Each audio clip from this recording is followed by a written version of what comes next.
Hi friends, எல்லாம் நல்லா இருக்கீங்களா?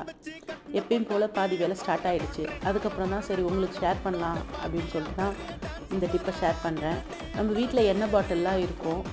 அது எப்படியா இருந்தாலும் ஒரு 2 months ஒரு நம்ம வாஷ் பண்ணோம். அதை ஈஸியாக எப்படி சிரமம் இல்லாமல் அந்த ஆயிலெலாம் எடுக்கிறதுன்னு ஒரு சின்ன டிப் அண்ட் ட்ரிக்ஸோடு தான் இந்த வீடியோ பார்க்க போகிறோம்.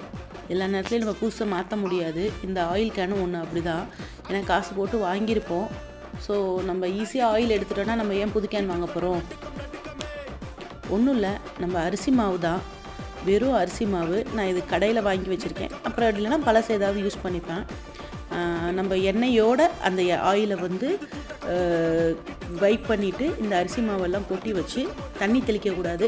அப்படியே வைப் பண்ணி நைட் ஃபுல்லாக வச்சுட்டு அடுத்த நாள் நார்மல் லிக்விடில் வாஷ் பண்ணிங்கன்னா போதும். பாட்டில்ஸாக இருந்தால் உப்பு போட்டு லிக்விடு போட்டு கழுவினீங்கன்னா க்ளீன் அண்ட் கிளியர் ஆகிடும். ட்ரை பண்ணி பார்த்துட்டு டெக்ஸ்ட் பண்ணுங்கள், கமெண்ட் பண்ணுங்கள், லைக் பண்ணுங்கள். தேங்க்யூ.